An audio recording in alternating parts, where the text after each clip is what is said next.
Hey guys, मैं हूं आपके साथ सचिन मेवाड़ और आज हम एक बहुत महत्वपूर्ण टॉपिक मैगस्थनीज के बारे में चर्चा करने वाले हैं। बेहद खास टॉपिक है एग्ज़ाम के पॉइंट ऑफ व्यू से। देखिए, मैगस्थनीज को आप बचपन से पढ़ते आ रहे हैं और मैगस्थनीज जो थे उनका जो जन्म है वो हुआ था 350 BC और इनकी जो मृत्यु है ये हुई थी 290 BC में। और इनका जो जन्म स्थान है, इनका जो जन्म हुआ था वो हुआ था अनातोलिया। यानी कि आपको बताना है बिना गूगल किए कि जो अनातोलिया है ये पड़ता कहाँ पे है। ठीक है, कमेंट सेशन में बताना इनका जो जन्म स्थान हुआ था ये कहाँ पर हुआ था। गूगल नहीं करना है आपको। अब देखिए, सेल्यूकस निकेटर के राजदूत थे ये और भारत आने वाले पहले राजदूत थे। जो मैगस्थनीज हैं ये भारत आने वाले पहले राजदूत थे। आए कहाँ से थे? तो ये जो थे वो आए थे कांधार से, यानी कि भारत आने से पहले ये कांधार में थे, कांधार में राजदूत थे। तो कांधार से इनको भारत आना पड़ा। अब इन्होंने जो पुस्तक लिखी है इंडिका, बहुत फेमस पुस्तक है। अब इनकी किताब के बारे में बहुत सारी धारणाएं हैं। बहुत सारे इतिहासकारों ने कहा है कि ये किताब बहुत अच्छी है, बहुत सारे इतिहासकारों ने कहा है कि ये किताब जो है वो अविश्वसनीय है, असत्य है। तो देखिए, स्ट्रेबो जो प्लेनी थे इन्होंने क्या किया, इस किताब की आलोचना की है।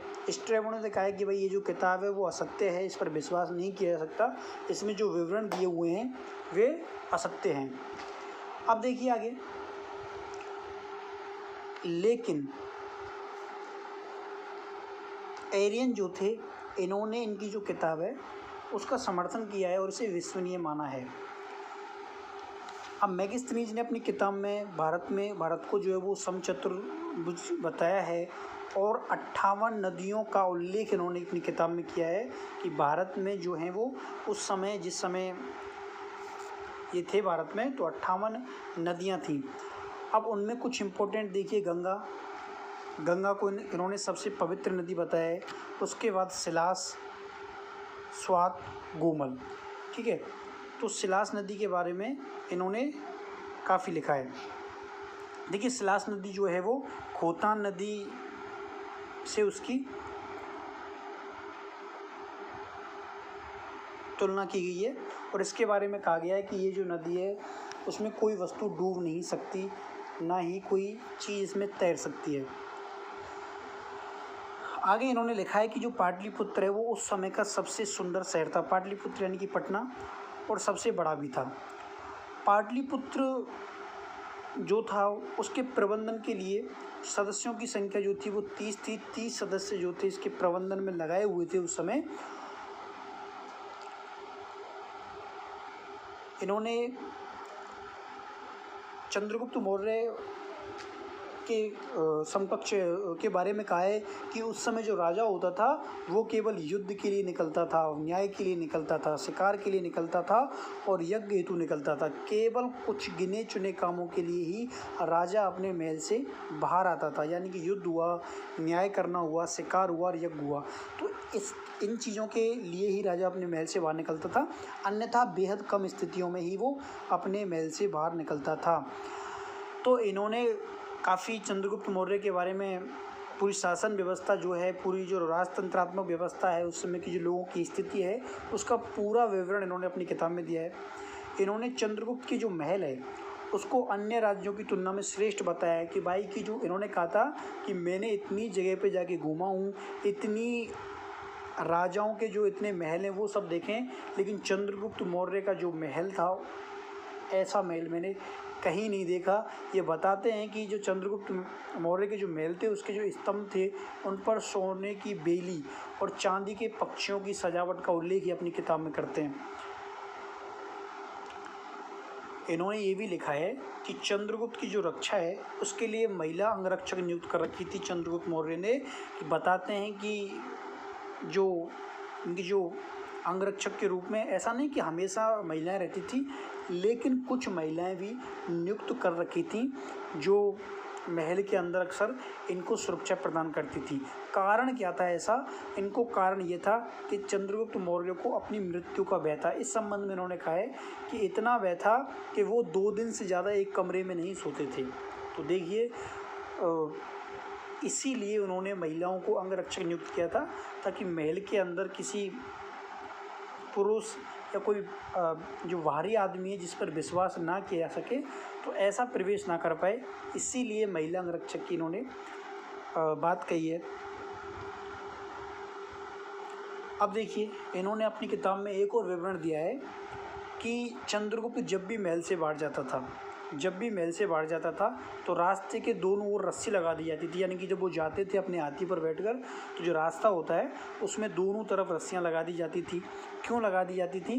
कि जो कोई व्यक्ति है वो रास्ते में ना आ जाए। अगर ऐसा कोई व्यक्ति करता था कि अगर वो रस्सी कूद के रास्ते में आ जाता था तो उसे मृत्यु दंड देने का प्रावधान था, उसे मौत की सज़ा दी जाती थी। ऐसा इन्होंने बताया है अपनी पुस्तक में। तो अक्सर आज भी होता है कि आजकल कोई नेता जाता है तो पूरा रोड खाली कर दिया जाता है, पुलिस वाले खड़े कर दिए जाते हैं। तो ऐसा ही सिस्टम पहले था, खासकर इनके समय था कि जब ये निकलते थे तो दोनों तरफ रस्सी लगा दिए जाते थे और बिल्कुल जो रास्ता है वो साफ कर दिया जाता। अगर कोई इसको तोड़ता था तो मृत्यु दंड का प्रावधान था। देखिए, इन्होंने जो भारतीय जनता है उसको 7 भागों में बांटा है। 7 भागों में बांटा है और सबसे पहले स्थान पर जो रखा है वो दार्शनिक है। इन्होंने बताया कि भारत में दार्शनिक बेहद कम हैं। ठीक है, तो दार्शनिक को पहले स्थान पर रखा है। इन्होंने दूसरे स्थान पर किसान को रखा है, जो डिवाइडेशन किया है उसमें किसान को रखा है। तीसरे स्थान पर गडरिया जो होते हैं, जो गाय बैल बकरी जो चराते हैं। तीसरे स्थान पर इन्होंने कारीगरों को रखा है, यानी कि जो कारीगर थे उनको रखा है, जो कारीगर थे हथियार बनाने वाले। उसके बाद उन्होंने सेना को रखा है 5वें स्थान पर। 6वें स्थान पर जांच अधिकारी जो होते थे, जांच पड़ताल करते थे पूरे शासन प्रबंध की। और जो सबसे अंत में रखा है वो रखा है सभासद, यानी कि सभासद से मतलब है कि लोगों के संबंध में विचार विमर्श करना। और राजा जो था वो सभासद के लोगों से ही क्या लेता था? सलाह लेता था। तो इसे इन्होंने सबसे अंत में रखा है। तो आपको याद रखना है, सबसे दार्शनिक को इन्होंने सबसे प्रथम पर रखा है और सबसे अंत में इन्होंने सभासद को रखा है। आगे देखिए, सेना के प्रबंध के लिए ये बताते हैं कि 30 अधिकारी नियुक्त थे और 5-5 टुकड़ियों में जो है, ठीक है, 5-5 टुकड़ियों में उनका डिवाइडेशन था। 6 विभागों में उनको बांटा गया है। पहला जो डिपार्टमेंट था नौसेना थी। दूसरा जो समिति थी वो सेना को रसद पहुंचाती थी।